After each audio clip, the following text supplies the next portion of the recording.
ang mga kwento ng pag-ibig, kwento ng buhay, at kwento ng pag-asa dito sa Barangay Love Stories. Love Stories.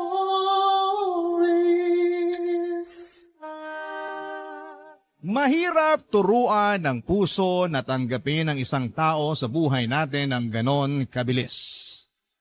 Meron itong pinagdaraan ng proseso at hindi masama na umasa na balang araw ay mabibigyang puwang din sa ating puso ang pagtanggap na yon.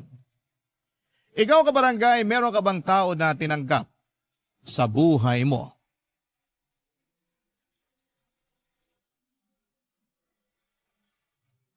Dear Papa Dudut, meron ba kayong tao na hindi ninyo gusto dahil galit kayo sa kanya? Ako kasi ay meron. At yon ang stepfather ko. Pero bago ko ikwento sa inyo, isa-isa ang mga dahilan kung bakit hindi ko siya gusto at galit ako sa kanya. Pabati muna ng isang magandang tanghali sa inyong lahat, avid listener at certified kabarangay na talaga ako since nadiskubre ko ang programa ninyo na Barangay Love Stories noong pandemic. Marami akong natutuhan sa mga kwento ninyo lalo na pag ito ay tungkol sa pamilya. Kaya nga na-inspire ako nito na magbahagi ng storya ko. Tawagin niyo na lamang po ako sa pangalang Lilibet, 31 years old at nagtatrabaho bilang loan officer sa isang bangko sa Quezon City. Pero ang kwentong ibabahagi ko ay magsisimula noong 20 years old ako. Noong edad kong yon, ay may pinakilala sa akin ang mama ko na lalaki. Si Sergio na boyfriend daw niya. Pero imbes na matuwa ay nagalit ako sa mama ko dahil para sa akin ay wala siyang karapatang pumasok sa isang relasyon matapos siyang lokohin at iwan ang tatay ko noong 8 taong gulang pa lamang ako.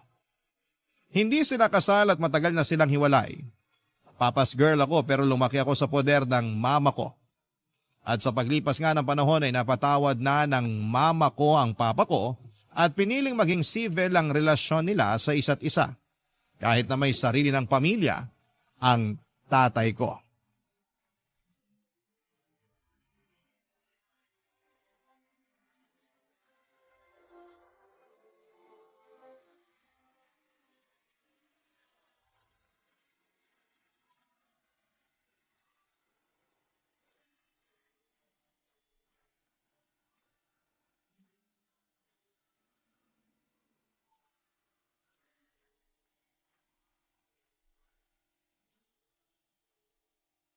Ano pong sabi nyo?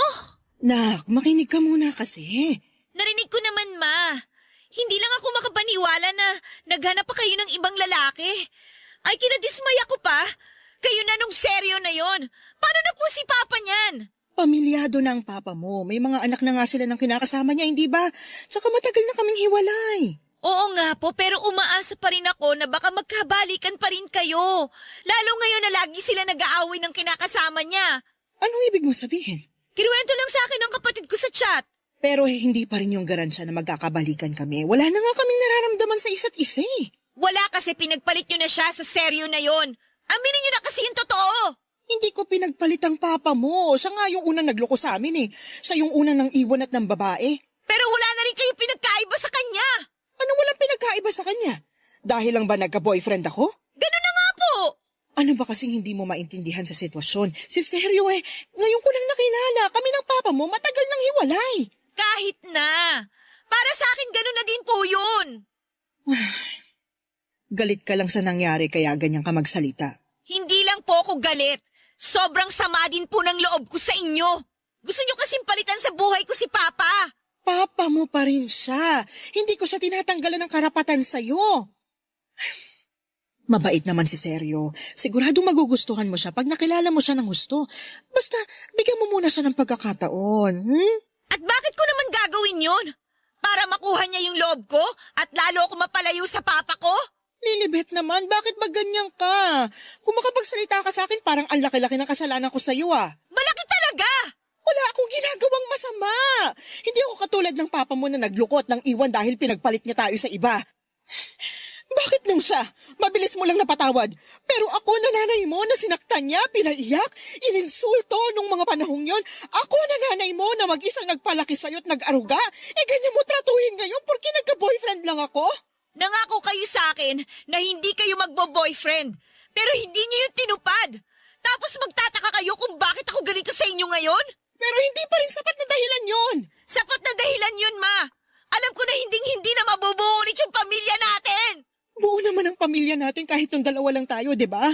Pinaramdam ko naman sa yung pagmamahal ng dalawang magulang. Bonus na lang na maayos ng relasyon namin ng papa mo. Alang-alang sa'yo, kaya nakakasama mo na siya at nakakausap. Kaya ano bang sinasabi mo na hindi buong pamilya natin? Para sa akin, hindi pa rin normal ang pamilya natin. Ang gusto kong pamilya yung katulad sa mga kaibigan ko at sa mga kaklase ko. Yung magkasama ang tatay at nanay nila sa iisang bubong. Ganun naman tayo dati bago naglukong tatay mo, di ba?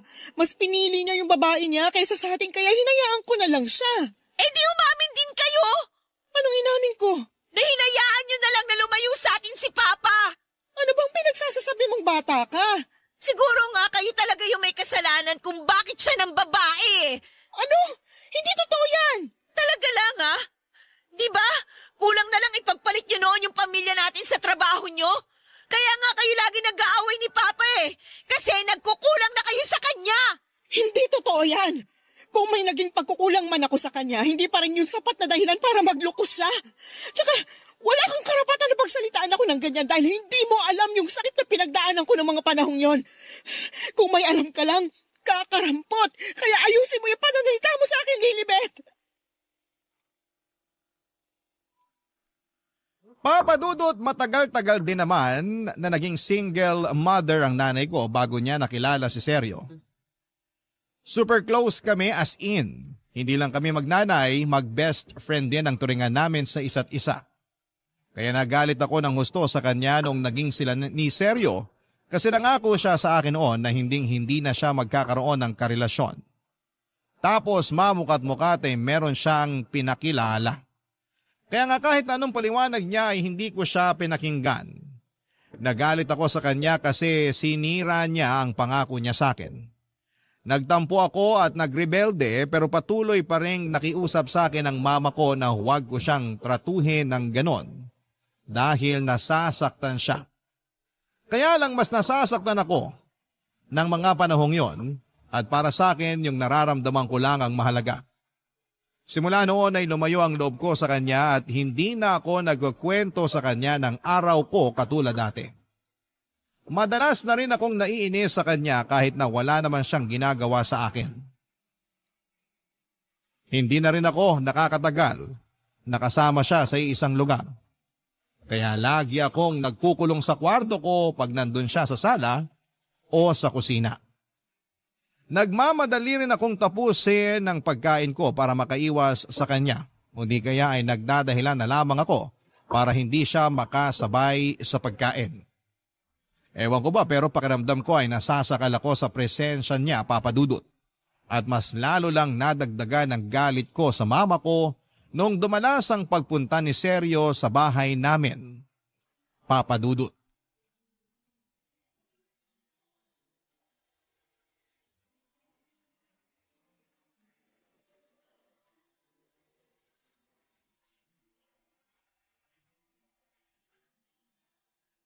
Sa palagay mo, magugustuhan ni Lilibet tong niluto kong sinigang na salmon? Oo naman, paborito niya yan. Alam mo kasi mahilig sa isda yung anak kong yon. At salmon ang paborito niya. Sunod yung bangus, tsaka tulingan. Ganun ba? Nakakatuwa naman kasi bihira lang sa mga kabataan yung mahilig sa isda eh. Madalas kasi karne ng baboy o manok. Kumakain din naman siya nun pero mas gusto niya talagang isda. Nung bata yun, pangarap pa nga niya maging isda. Talaga? Oo, ang weird pero pinagbigyan ko na lang. Binili ko ng costume ng isda. Katulad ng mga sirena? Hindi, buntot lang naman yun eh. Pero yung kanya, simula ulo hanggang paa isda talaga. Mukhang seryoso talaga siya sa pangarap niyang maging isda. Oo, kaya tawang-tawa ako pag naaalala ko yun. Papakita ko sa iyo yung picture niya mamaya pagkatapos natin kumain. Oh, Nak, nandiyan ka na pala. Pasok na po ako sa kwarto. Ha? Mamaya na, maupo ka na muna rito para kumain. Busog pa po ako. Lilibet naman, paanong busog ka pa eh? Naririnig ko na yung tiyan mong kumakalam, tsaka nagluto ang Tito Sergio mo ng sinigang na salmon. Di ba paborito mo yon? Oo nga naman. Sabi ng mama mo, Paborito mo yung sinigang na salmon at namimiss mo na raw kumain nun. Kaya nagluto ako para sa'yo. Paborito ko nga at namimiss ko nga kumain pero hindi ako kakain kasi luto mo. Lilibet! Totoo naman eh. Akala niyo ba makukuha niyo ako sa pagluluto niya ng paborito kong pagkain? Wala namang masama dun dahil gusto lang namang mapalapit sa'yo ng tito mo. Ayoko nga sabi, di ba? Ayoko mapalapit sa kanya. Huwag mo naman sagutin ng ganyan ang mama mo. Mama mo pa rin siya. Wala kang pakialam. Sino ka ba? Lilibet! Hindi kita pinalaking bastos. Ayusin mo pagsagot mo sa tito mo. Hindi ko siya tito, no? Masyado kayong trying hard na ipagsiksikan sa buhay ko yung boyfriend nyo. Nakakainis tuloy lalo. Hindi ako trying hard at hindi ko pinagsisiksikan sa'yo si Seryo. Ang sa akin lang, igalang mo pa rin siya kahit na hindi mo siya gusto. O sige po, igagalang ko po siya katulad ng gusto nyong mangyari. Pasensya na po kayo, tito, pero ayoko pong kumain ng luto nyo kahit na mukhang masarap at paborito ko pa. Kasi kahit na ano pong gawin ninyo, hinding-hindi nyo po makukuha ang loob ko. Kung si mama na uto po ninyo, ibahin po ninyo ako. Para sa akin, walang pwedeng pumalit sa posisyon ng papa ko sa buhay ko. Hindi ibang tao at lalong hindi kayo. O ayan ma, ginalang ko na po siya katulad ng sinabi nyo. Sana wala na kayong problema doon ha? Ay, ewan ko sa'yo. Hindi ko na alam kung anong gagawin ko. Sabi ko naman sa inyo, gusto ko nang pumasok sa kwarto ko. Pero pinipilit nyo akong kumain kasabay nyo eh. Hinding-hindi ako makikipag-family bonding sa inyo kasama ang lalaking yan. Gusto lang naman ng mama mo na kumain ka. Kung ayaw mo pala nakasama ako, ayos lang naman. Basta kumain ka pa rin kasi mukhang gutom ka na. Itutulog ko na lang tong gutom ko. Hindi ako kakain ng niluto mo. Diyan na nga kayo! Lilibet, bumalik ka rito! Pasensya ka na sa anak ko ha. Hindi ko naman siya ganyan pinalaki pero nagbago lang siya nitong naging tayo. At kahit na anong gawin, hindi ko maintindihan yung dahilan niya. Hayaan muna natin siya. Baka kasi kailangan niya pa ng panahon para matanggap yung relasyon natin. Siguro naninibago pa lang siya. Pero naniniwala naman ako na magiging maayos pa rin ang lahat. Salamat, Seryo. Maraming salamat talaga. Walang anuman. Tara, kumain na tayo. Sige, hahatiran ko na lang mamaya si Lilibet sa kwarto niya. Papadudot nagtatrabaho bilang chef ang stepfather ko at sa restaurant na pinagtatrabahuhan niya sila nagkakilala ni mama. Teacher naman ang mama ko. Basta ang sabi lang niya sa akin noon ay tingin daw ng tingin sa kanya si Seryo kahit na tapos na itong magluto sa harap nila ng mga katrabaho niya. At napansin pa nga yun ng iba nilang mga kasamahan kaya tinukso sila. At bago sila umalis sa naturang restaurant ay naglakas loob daw si Seryo na kuhanin ang numero ng mama ko at doon na sila nagsimulang mag-usap. Kung ilalarawan ko ang personality ng stepfather ko ay masasabi kong mabait talaga siya. Mahinahon magsalita at maalaga. Nakikita ko kung paano niya asikasuhin si mama kapag nasa bahay silang dalawa. Pinaghahanda niya ito ng pagkain at baon para sa pagpasok nito sa trabaho at hinahatid sa university na pinagtuturuan nito bago siya pumasok sa pinagtatrabahuhan niya. Hindi rin siya nagmimintis sa pakikipaglapit ng loob sa akin. Pero para sa akin, papadudot ay nagkukunwari lamang siya para umamo ako sa kanya katulad ng ginawa niya sa mama ko. Kaya kahit na anong gawin niya, hindi tatalab sa akin ang pagpapabida niya. Hindi niya makukuha ang loob ko kasi hindi ako utu-uto, katulad ni mama. Barangay Love Stories. Barangay Love Stories. Papadudot pagkalipas ng 1 taon, ay nagpakasal ang mama ko at ang stepfather ko. Siyempre bilang ayoko nga sa relasyon nila ay hindi ako umattend sa wedding nila. Wala rin namang nagawa ang mama ko kaya tinuloy na lamang nila ang kasal nila kahit na wala ako. Tapos sa bahay na namin tumira si Seryo kaya mas lalo akong nagalit sa kanya. Katulad nung unang beses na bumisita ang stepfather ko noon sa bahay para ipakilala sa akin ni mama, consistent pa rin siya sa pagkuha ng loob ko kahit na asawa na niya ang mama ko. Pero hindi pa rin ako bumigay kasi ayoko nga sa kanya. Para sa akin ay siyang rason kung bakit wala nang chance na magkabalikan ang mama at ang papa ko. Nang mga panahon kasi na naging sila ng mama ko, On the rocks na ang relasyon ng tatay ko sa kinakasama niya. Umasa ako na baka kapag naghiwalay ang papa ko at ang kinakasama niya, ay magkakabalikan sila ni mama para maging buo na ang pamilya namin. Pero dahil nga sa mga nangyari, tinanggap ko na lamang na hindi ako makakaranas na magkaroon ng buo at masayang pamilya. Kaya nga hindi lang isip ko ang sinira ko or sinarado ko para sa relasyon ni na mama at Seryo, kundi maging ang puso ko na rin. Para sa akin ay wala ng saysay na makasama ko pa sila sa isang bubong, lalo na at malaki na naman ako at alam kong kaya ko na ang sarili ko. Kaya nga lingid sa kaalaman ng mama ko, Papa Dudut, nag-apply ako ng trabaho habang nag-aaral. Bale, pumasok po ako bilang waitress sa isang coffee shop, Papa Dudut, at nung nakaipon na ako ng pera ay sinakatuparan ko na ang matagal ko nang pinaplano noon, Papa Dudut.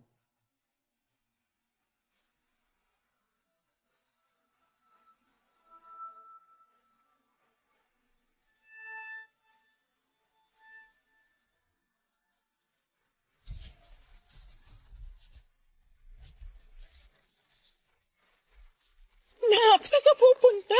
Bakit ka naglalagay ng damit sa bag mo? Hindi po ba halata? Aalis na ako sa bahay na to. Bakit aalis ka? Saan ba punta mo? Wala na po kayo doon, no?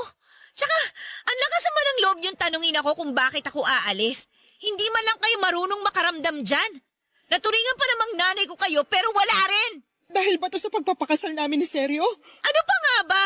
Yun lang naman yung problema natin dito di ba? Nagmamahalan kami. Ano bang mali doon? Maling-mali yun kasi nagpatali ka na talaga sa kanya. Hanggang ngayon ba naman pinipilit mo pa rin na magkakabalikan kami ng papa mo? Oo! Umaasa pa rin ako pero sinira nyo na yung pag-asang yun.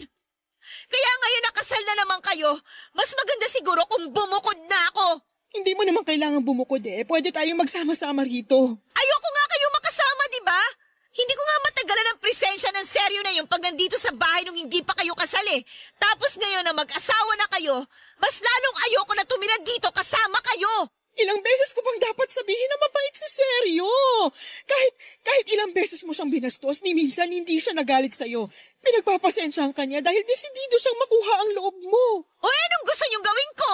Sana sinubukan mo man lang natanggapin siya bilang stepfather mo. Sana binigyan mo siya ng tsansa na patunayan ang sarili niya sa'yo. Hindi ko nga kailangan ng bagong tatay, di ba? Meron na akong tatay. Bakit ba kasi puro na lang yung tatay mong bukang bibig mo? Wala rin naman siyang pakialam sa'yo. Ha? Anong sinabi niyo? Totoo naman, di ba? Kailan ba yung huling beses na nakapunta ka sa bahay nila? Tsaka sabi mo, ayaw sa'yo nung kinakasama niya.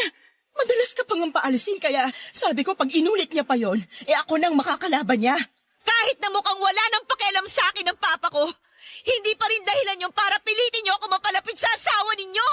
Nak naman, ba't pa kasi ganyan ka? Bakit ang tigas ng puso mo sa stepfather mo? Kahit man lang sana alang-alang sa akin, subukan mo siyang kilalanin. Bakit ko gagawin yun? Hindi niyo nga ako iniisip nung naging kayo, di ba? Baka nakakalimutan niyo, ma. Nangako kayo sa akin na hindi na kayo makikipagrelasyon. Pero bakit may pinakilala na lang kayo na boyfriend ninyo? Sinira niyo yung pangako niyo sa akin Tapos ngayon gusto niyo tanggapin ko yung asawa niyo sa buhay ko bilang stepfather ko? Sinubukan ko namang to pa rin yung pangako ko sa iyo Kaya nga ilang taon din akong hindi nagkaroon ng karelasyon kasi nag-focus ako sa pagpapalaki sa iyo. Bakit bigla niyo naman sinusumbat sa akin ang bagay na yan? Ginusto niyo rin naman na palakihin ako, di ba? Kung ayaw niyo pala, di sana binigyan niyo na lang ako sa papa ko. O di kaya naman niligaw niyo na ako sa kalye nung bata pa lang ako. Ano bang pinagsasasabi mo? Hindi ko magagawa yun sa'yo dahil anak kita. Tsaka, ikaw na lang ang meron ako kaya bakit kita ibibigay dun sa tatay mong nang iwan sa atin? Ewan ko sa inyo, ma. Mukhang kahit na anong gawin ko, hindi niyo talaga maiintindihan yung nararamdaman ko. Kaya tama lang talaga ang desisyon ko na umalis sa bahay na to. At saan ka naman pupunta kapag umalis ka? Nag-aaral ka pa, Lilibet? Hindi mo pa kaya ang sarili mo? Yun ang akala nyo. Palibasa kasi maliit na bata pa rin yung turing nyo sa akin Ipapaalala ko lang sa inyo, ma. Malaki na ako at may kakayanan na ako magdesisyon para sa sarili ko. Tsaka kumikita na rin naman ako ng pera dahil may trabaho na ako. Ano? At anong klaseng trabaho yan? Nagtatrabaho ako bilang waitress sa isang coffee shop para makaipon ng pera at makalis na sa bahay na to. Bakit di mo lang sinabi sa akin? Bakit ko naman sasabihin sa inyo?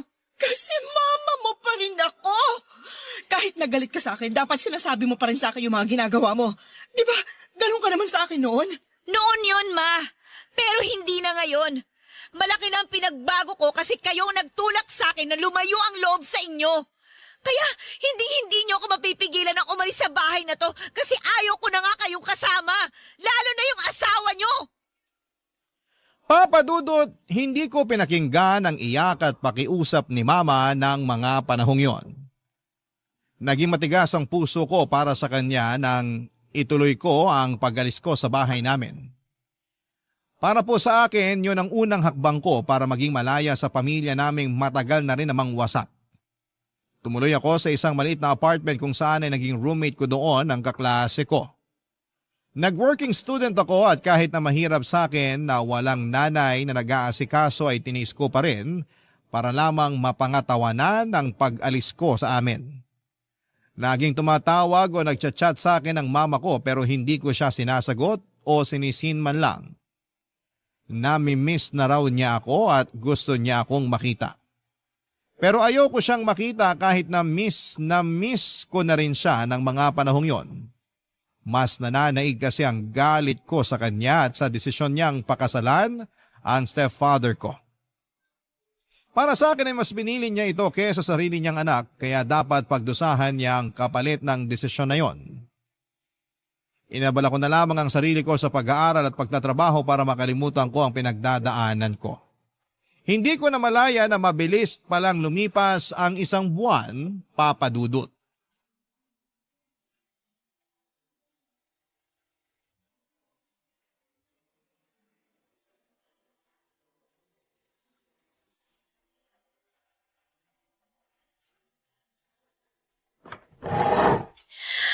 Ay. Sa wakas, nakaupo rin. Nakakapagod tong araw na to, grabe. Oo nga eh. Buti na lang closing na. Kaya nga sakit na naman ang katawan ko nito. Hindi pa naman ako kagad makakatulog nito pag uwi sa apartment. Mag-review pa kasi ako para sa exam namin bukas. Medyo gahol na nga Pareho tayo. Medyo gahol na rin ako kasi busy din sa ibang school activities. Nasabi mong member ka rin ng publication nyo, di ba? Oo. Ang galing mo nga kasi napagsasabay-sabay mo yan. Pati nag-working student ka rin. Hindi ka ba nahihirapan?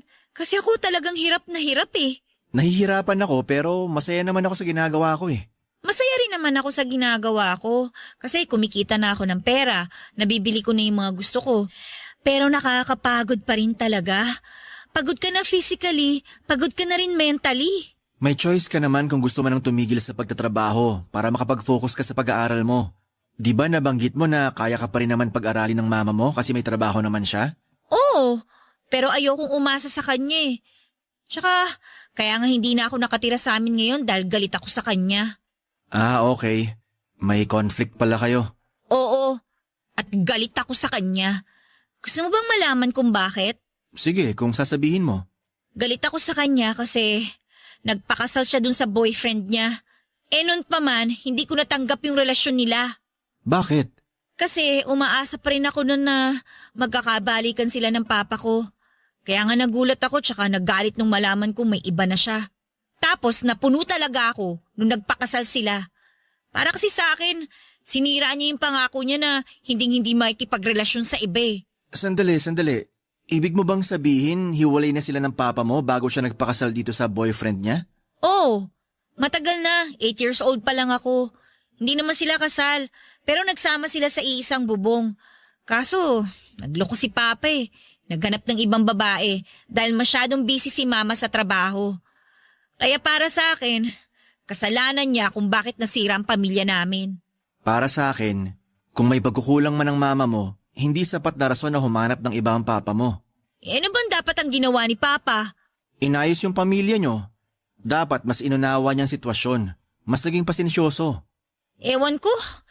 Pero para sa akin si Mama talaga yung may kasalanan. Wala naman ako sa posisyon para baliwalain yung nararamdaman mo. Kung sa tingin mo mas malaking kasalanan ng mama mo, sana mahanap mo pa rin yung pagpapatawad dyan sa puso mo. Ewan ko kung kaya ko pang patawarin siya. Kasi, alam mo sa totoo lang, ang laki na ng panghihinayang ko sa samahan namin eh. Sobrang close kami noon bago siya nagkaroon ng boyfriend. Matanong ko lang, kumusta tong stepfather mo? Okay naman. Masasabi ko na mahaba ang pasensya niya, mahinahon magsalita, tapos mahal na mahal niya ang mama ko. Magaling din siya magluto kasi chef siya eh. Pero ayoko pa rin mapalapit sa kanya. Kasi feeling ko, inaagawan niya ng pwesto yung papa ko sa buhay ko. Tingin ko hindi naman gano'n ang intensyon ng stepfather mo. Talaga? Gusto lang niya mapalapit sa'yo kasi anak ka ng asawa niya. Para sa akin, kung malinis naman yung intensyon niya, walang kaso doon. Ay, kaya lang hindi ako katulad mo mag-isip eh. Galit ako sa kanya at galit din ako sa mama ko. Kaya nga umalis ako sa bahay namin. Okay lang yan. Sabi ko nga, hindi ko babaliwalain yung feelings mo kasi ikaw ang nakakaramdam niyan. Pero salamat kasi na-appreciate ko na nagkwento ka sa akin. Gusto ko lang din kasing may mapaglabasan itong sama ng loob ko. Ang bigat na rin kasing dalin eh.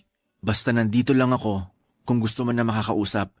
Handa akong makinig at maging kaibigan sa'yo. Papadudot katrabaho ko si Fred sa coffee shop na pinapasukan ko. Barista naman siya doon pero katulad ko ay isa rin siyang working student. Kapwa ko siya third year student at siya lang naman ang sumusuporta sa pag-aaral niya.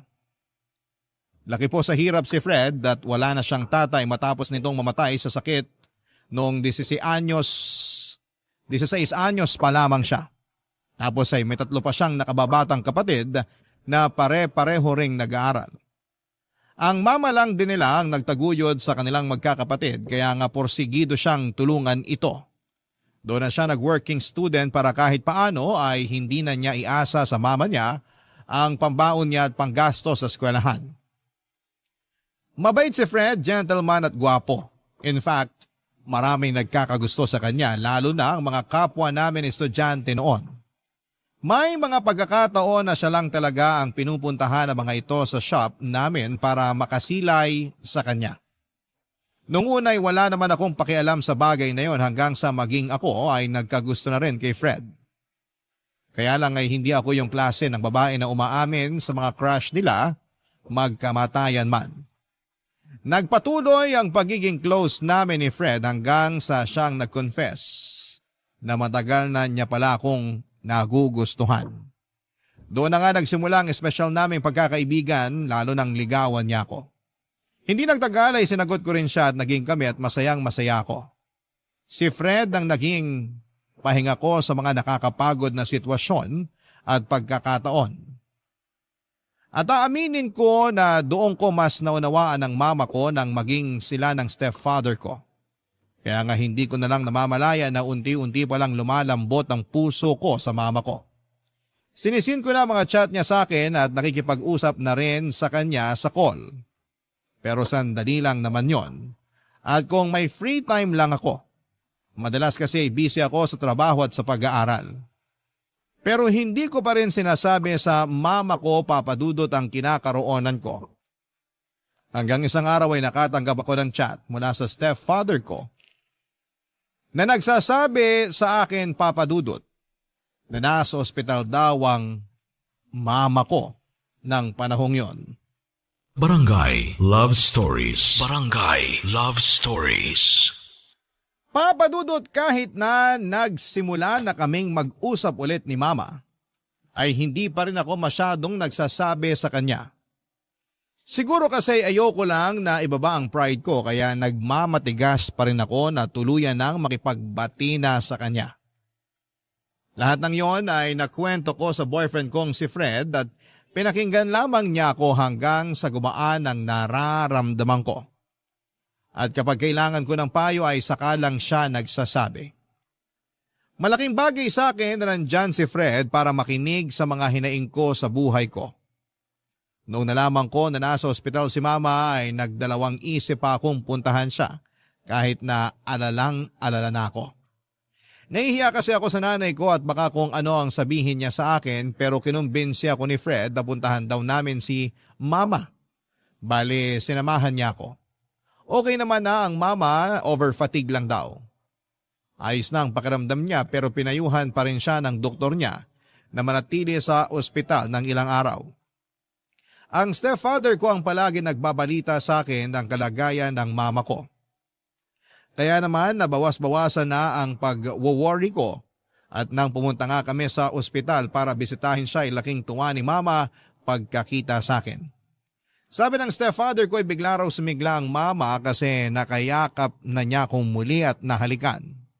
Lalo tuloy akong nakonsensya kasi nagawa ko pa siyang tiisin ng ilang buwan. Pinakilala ko na rin sa kanila ng stepfather ko si Fred bilang boyfriend ko at naging maayos naman yon. Hindi ko rin nakalimutang magpasalamat sa stepfather ko dahil hindi niya pinabayaan si mama lalo na at wala ako sa tabi niya ng mga panahong yon. Makalipas nga papadudot ang 1 taon, graduation na namin sa kolehiyo ni Fred. Siyempre umattend ang mama at ang stepfather ko at sobrang proud na proud sila sa amin ng boyfriend ko. Niyakap ako ng mahigpit ni mama at ganon din ako sa kanya. Paulit-ulit pa rin ako nag-sorry sa pagrebelde ko noon pero sinabi niyang matagal na niya akong napatawad. Hindi niya raw ako kayang tiisin kasi anak niya ako. Niyakap ko rin ang stepfather ko bagaman nandun pa rin ang pagkailang. Pero lalo kong napatunayan sa sarili ko na mabait talaga siya. Mapagkalinga at hindi marunong magtanim ng galit. Mabilis na lumipas ang 6 na taon na engaged na kami ni Fred after 3 years of living together. Plano na namin magpakasal sa susunod na taon. Simple lang naman ang proposal niya at ginawa niya yon sa movie date namin sa nirerentahan naming apartment 1 week after my 28th birthday. Pero hindi ako kaagad nag-post sa social media dahil sinulit muna namin ni Fred ang sandaling yon. Kaso syempre excited kami kaya naman plinano na namin lahat-lahat hanggang sa mga guest namin at role na gagampanan nila sa wedding namin.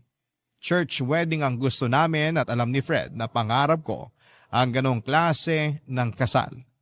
At kahit hanggang bago matulog ay nag-uusap pa rin kami tungkol sa kasal namin. Tapos may bagay na bumabagabag sa akin ang mga panahong yon. Dahilan para masabi ko ito sa mapapangasawa ko, Papa Dudut.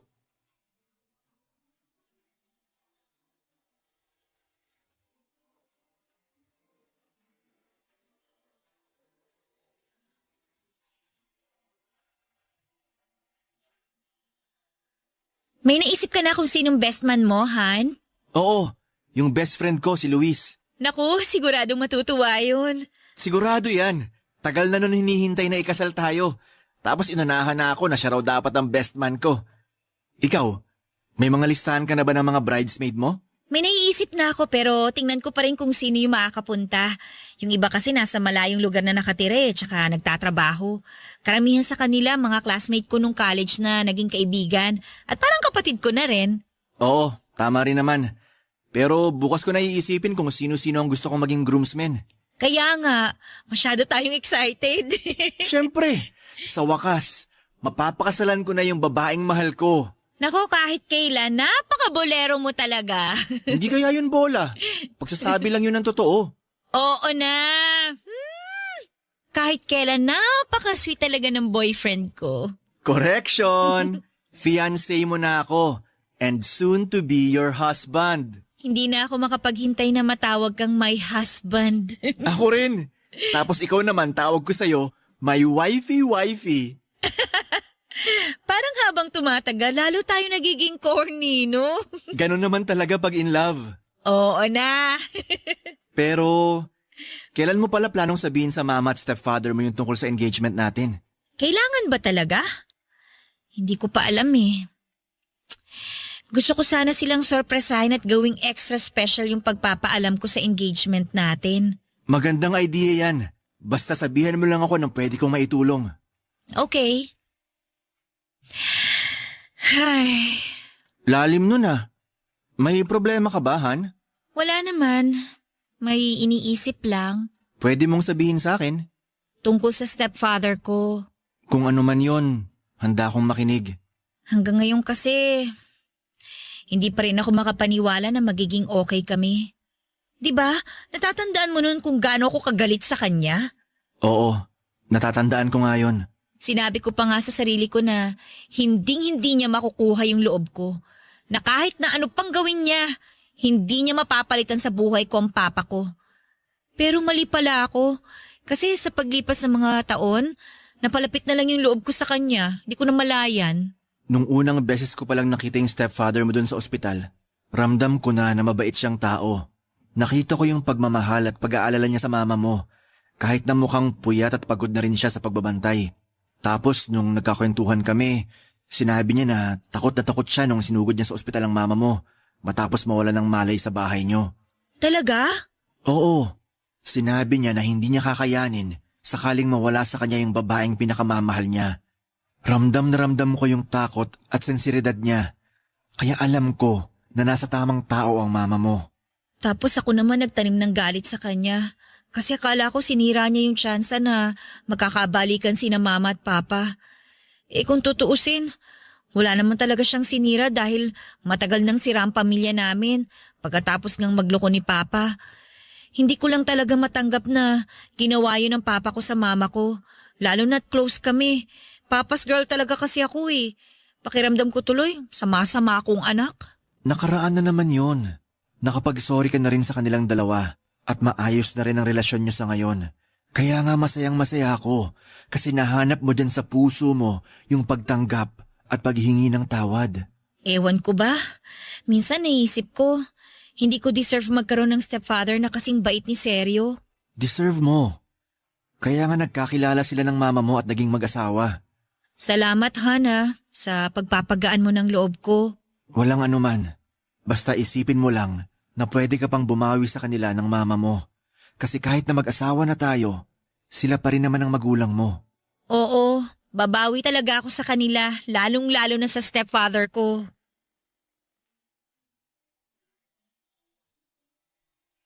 Papadudot, sa totoo lang ay may punto ang lahat ng sinabi ni Fred tungkol sa stepfather ko.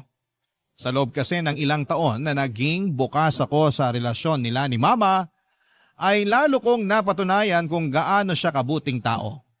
Kaya nga tuluyan nang lumambot ang puso ko para sa kanya. Pero nahihiya pa rin ako sa kanya kaya nga nakatulong ang pag-uusap namin yun ni Fred para maging buo ang desisyon ko sa pinaplano kong papel na gagampanan niya sa kasal namin ng fiancé ko. Hindi pa namin nasasabi sa parents ko ang tungkol sa engagement namin at planong pagpapakasal ni Fred. Naisip kong sorpresahin sila at ipaalam yon sa kanila sa birthday ng stepfather ko. Kabado nga ako pero buti na lang dahil pinakalma ko ng fiancé ko. First time ko kasing gagawin ng bagay na yon kaya sana'y magawa ko ng maayos at masabi ng malinaw ang lahat-lahat ng nasa puso ko. Simpleng dinner lang sa labas ang naging birthday celebration ng stepfather ko. Kami lang dalawa ni Mama ang kasama niya dahil nasa seminar pa si Fred at kinabukasan pa ang uwi niya. Pero in-update ko siya sa mga nangyayari. Naging maayos naman ang dinner na yon at bago matapos ang gabi ay sinabi ko na nga sa kanila ang sorpresa ko.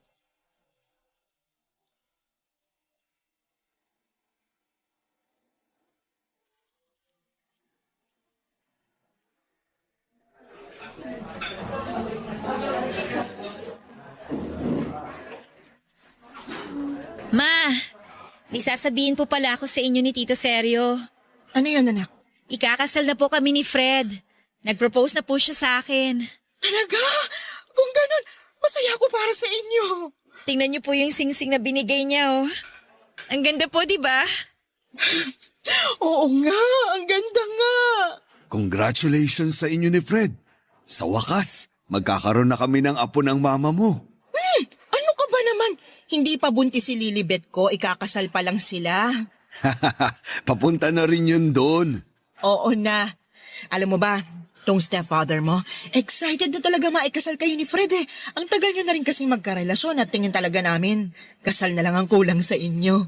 Oo nga po eh.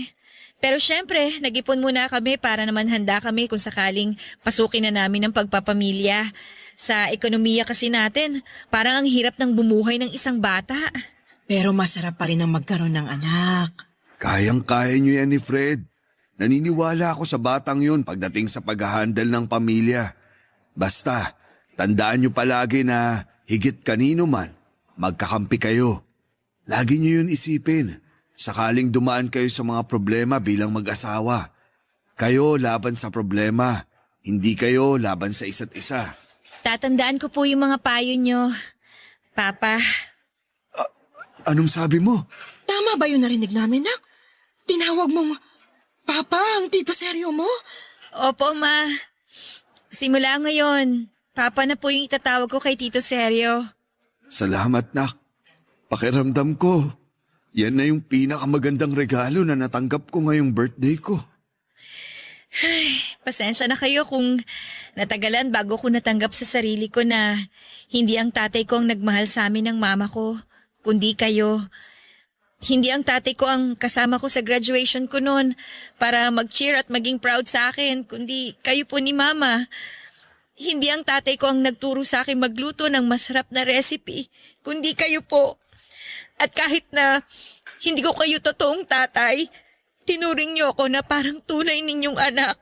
Para sa akin, tunay na anak kita, Lilibet. Kaya naman wala akong hindi kayang gawin alang-alang sa'yo. Mahal na mahal ko kayo ng mama mo. Mahal na mahal ko rin po kayo, Pa. Salamat po sa pag-aalaga kay Mama, sa pagmamahal sa kanya. Yun kasi yung mga bagay na hindi niya naranasan noon sa tatay ko. Walang anuman yun. Tungkulin ko na tuparin ang mga pangako na sinumpaan ko sa harap ng Panginoon nang pakasalan ko ang mama mo. Kaya nga laking pasasalamat ko talaga sa Diyos dahil dumating sa buhay ko si Seryo. Pinaranas niya ulit sa akin magkaroon ng taong magmamahal sa akin, mag-iingat at mag-aalaga. At ngayon, kayo naman ni Fred ang ikakasal at susumpa sa harapan niya na magsasama sa hirap at ginhawa. Pero, kailan niyo ba plano magpakasal talaga? May petsa na ba? Opo, next year po. Inaayos na po namin ni Fred ang lahat-lahat. Basta, masayang-masaya kami ng mama mo para sa inyo ni Fred. Congratulations ulit, anak. Salamat, Papa. Pero may request po pala ako na sana mapagbigyan niyo. Ano ba yun? Sabihin mo lang, basta kaya ko. Gusto ko po na kayo ang makasama ko. Gusto ko na kayo yung maghatid sa akin sa altar, Papa.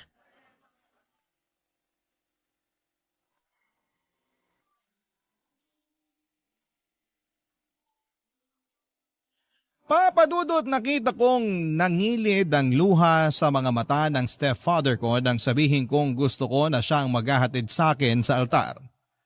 Papunta sa mapapangasawa ko. Naiyak din si Mama kasi pareho nilang hindi ine-expect ang bagay na yon. Pero desidido na akong ibigay sa kanya ang tungkuling yon, lalo na siya ang itinuring kong best man sa buhay ko. Sunod sa aking asawa na si Fred. Hindi nagtagal ay kinasal kami ni Fred at yon ang pinakamaligayang araw ng buhay ko. Sa kasalukuyan ay buntis na ako sa second baby namin ni Fred at masayang-masaya ang mga magulang ko dahil nga nagkaroon na sila ng mga apo sa amin.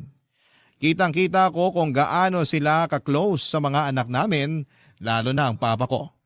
Malaki rin ang pasasalamat ko sa Diyos dahil pinatunayan niya na hindi lahat ng tao ay katulad ng tatay ko.